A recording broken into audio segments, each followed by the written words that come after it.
교과서는 정말 놀랐습니다. 여자, 남자 따로 정해져 있는 거예요. 정보관님! 엄마 인권처럼 정보관님!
나다움 어린이 책에 선정된 우리 가족 인권선언 시리즈죠.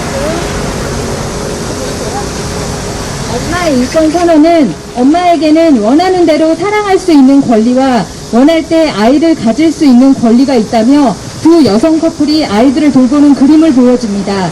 동성 결혼이 권리임을 보여주는 것입니다.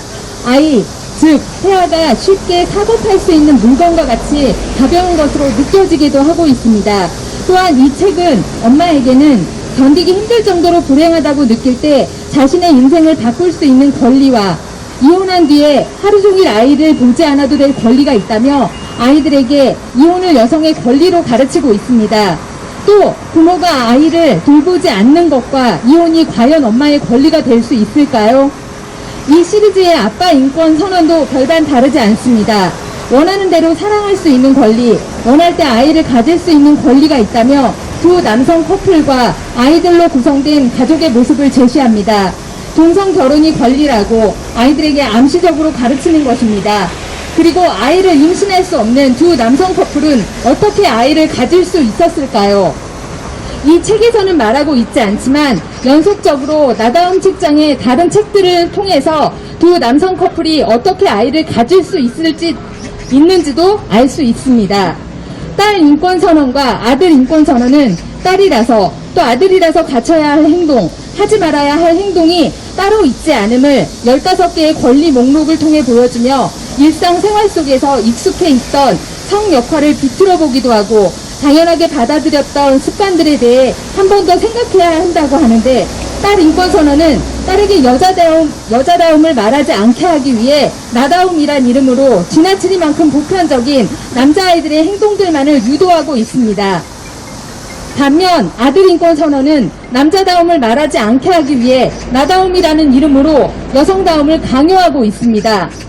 딸 같은 아들이 있고 아들 같은 딸도 있습니다. 그렇지만 그렇다고 해서 딸이 아들이 되고 아들이 딸이 될 수는 없는 것인데, 책을 읽다 보면 성 역할을 비틀다 못해 아예 남자 여자의 성별을 해체시키려는 악한 의도가 보여 분노하지 않을 수 없었습니다. 또한 아빠 엄마 인권선언에서와 마찬가지로 딸 아들 인권선언 모두 남자든 여자든 좋아하는 사람을 사랑할 수 있는 권리가 있다며 동성 친구와 사랑을 암시적으로 보여줍니다. 다음 책은 자꾸 마음이 끌린다면입니다. 이 책은 사랑을 하게 되면 느끼는 감정과 사랑에는 여러 가지 종류가 있다고 이야기합니다. 얼핏 보면 마치 비빔밥처럼 여러 가지 사랑이 맛있게 섞여 있는 것 같다고 생각할 수도 있겠지만 치명적인 독이 들어가 있습니다. 금붕어, 개, 돈, 현금 인출기, 케이크, 연인 등과 같이 사랑에 빠지기도 한다는 설정은 기가 막힐 노릇입니다. 왜냐하면 개나 연예인은 때로는 아이들에게 사랑의 대상이 되기도 하는데 이들을 모두 대등한 관계로 놓아버리니 동물도 사물도 사람도 똑같이 사랑할 수 있구나라는 혼돈이 생기기 때문입니다. 사랑은 아주 쉬울 수도 있고 아주 어려울 수도 있어. 두 사람이 많이 다르면 정말 어렵지. 반대로 아주 비슷한 사람들이 사랑할 수도 있어. 예를 들면 남자 둘이나 여자 둘이라는 설정으로 남자 둘의 그림과 상반신을 탈의한 여자 둘의 그림으로 이 책 역시 동성애를 긍정적으로 언급하고 있습니다. 우리 학부모들은 동성애가 선천적이 아닌 것과 우리 학부모들은 동성애가 선천적이 아니라는 것과 후천적인 것 죄송합니다. 우리 학부모들은 동성애가 선천적인 것이 아닌 후천적인 것이며 여러 가지 성병과 에이즈의 원인이라는 것을 알고 있습니다. 그럼에도 불구하고 여가부는 왜 이런 동성애를 옹호하는 코드를 넣은 책들을 어린 초등학생들에게 읽히려 하는지 저희가 의심스러울 수밖에 없습니다. 자꾸 마음이 끌린다면은 그 외에도 지나친 남녀 성기 그림과 성기 삽입 그림, 성관계의 적나라한 묘사를 보여주고 있습니다. 남자한테는 삐쭉 나온 음경이 있어 여자한테는 털이 난 음순이 있는데 음순 안에는 구멍이 있어 남자의 음경이 여자의 구멍에 딱 들어가 얼마 뒤에 음경이 구멍 안에서 하얀 액체를 뿜어내지 나의 꽃 내 사랑 위 아래 옆에서 본 모습 말하기에도 듣기에도 민망한 이 내용을 그림과 함께 초등학교 아이들에게 보여준다면 어떨지 아니 이미 본 아이들이 있을 것을 생각하니 분통이 터집니다. 이것이 아동학대가 아니면 무엇이란 말입니까? 자꾸 마음이 끌린다면은 사랑에 빠지면 아기가 갖고 싶을 수도 있어라고 하고 사랑이 결혼으로 이어지기도 하지라고 또 합니다. 이 말의 의미가 뭘까요? 대한민국 헌법 36조 1항 혼인과 가족생활은 개인의 존엄과 양성의 평등을 기초로 성립되고 유지되어야 하며 국가는 이를 보장한다는 바탕으로 사랑은 결혼으로 이어지기도 하지가 아니라 사랑은 한 남자와 한 여자의 결혼으로 이어지는 것이며 사랑에 빠지면 아기가 갖고 싶을 수도 있어가 아니라 결혼으로 맺어진 가족 안에서 자녀를 임신, 출산, 양육해야 한다고 대한민국 헌법이 보장하는 대로 가르쳐야 하는 것이 맞지 않겠습니까? 나다움 책장에 다수의 책들이 그랬지만 마음이 끌린다면은 분석하는 내내 구역질이 날 것 같은 불편함과 불쾌함을 느꼈습니다. 시간 관계상 이 불편함과 불쾌감이 드는 내용의 일부만을 말한 것입니다. 신기하게도 20페이지밖에 되지 않는 이 책 안에 다른 불편하고 불쾌한 내용들이 또 들어가 있습니다. 다음 책은 귀엽고 재밌어서 그래서 더 걱정스러운 책 엄마는 토끼, 아빠는 펭귄, 나는 토팽이입니다. 이 책은 제목에서도 느껴지듯이 엄마 토끼와 아빠 펭귄 사이에 태어난 반 토끼, 반 펭귄, 토팽이에 관한 이야기입니다.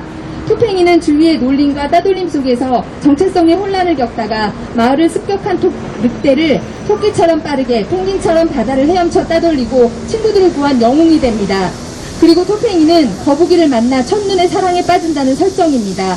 참 창의적이고 아이들이 좋아할 만한 설정입니다. 그래서 실제로 어린 자녀들을 둔 부모들 사이에서도 많이 읽혀졌고 다른 동물들과의 장점을 섞어 그림을 그리는 활동을 하기도 합니다. 이 책에 대해서는 저 역시도 참 고민이 많이 되었습니다. 하지만 나다운 책장에 문제가 되었던 책들의 공통점들을 보면 토팽이는 어쩌면 가장 위험한 책일지도 모른다는 확신이 듭니다. 양의 탈을 쓴 늑대책이라고 표현하고 싶습니다. 토팽이는 자칫 동물들의 사랑도 사람의 사랑과 동일시되는 것으로 인식하도록 만들 수 있습니다. 앞서 살펴보았던 자꾸 마음이 끌린다면에서와 동일한 것입니다. 가장 우려스러운 것은 이 책이 이른바 토팽이를 빗대어 성소수자 영웅을 만들려는 것은 아닐까 하는 우려입니다. 토팽이를 읽고 쓴 블로그 글을 하나 소개할까 합니다. 나와 다름에 대한 차별과 소외는 우리 사회가 겪고 있는 여전한 문제입니다. 게다가 그 편견이란 어른들로부터 아이들에게 전염되는 경우가 흔하죠. 토팽이를 지켜보는 펭귄 아줌마와 토끼 아줌마를 보세요. 어른들의 그릇된 시각이 고스란히 아이들에게 옮아가지 않고 있던가요? 펭귄을 사랑한 토끼와 토끼를 사랑한 펭귄이 있었어. 둘은 결혼을 해서 귀여운 아기를 낳았지. 도대체 뭐가 문제야? 그림책 속 동물들은 토팽이의 다름을 틀림으로 이해하고 따돌렸다지만 그 다름이란 결코 틀림이 아니다. 나는 다르다는 이유로 누군가를 틀렸다고 차별하지는 않았는지 생각해보게 되었다. 이런 내용들을 통해 잘 모르는 사람들은 서로 다름을 인정해주고 존중해주자 또는 차이를 차별하지 말아요 라고 말합니다. 하지만 서로 다름을 인정하고 존중하자는 것이 남자와 여자의 확실한 성별의 차이와 사람과 동물, 사물 등 대등하지 않은 것들의 차이까지도 대등한 관계로 존중해주자는 것은 인정할 수 없는 일입니다. 학부모들은 아직 어린 자녀들에게 좋은 것과 옳은 것만을 보여주려고 노력합니다. 그래서 여성가족부의 나다운 책장이 우리 아이들에게 옳지 못한 것을 가르치고 이 상황을 옳지 못한 것을 가르치는 이 상황을 가만히 지켜보고 있지만은 않을 것입니다. 부모의 이름으로 자녀를 위해 분노를 토해낼 것입니다. 각오 단단히 하고 기다리십시오. 이상입니다.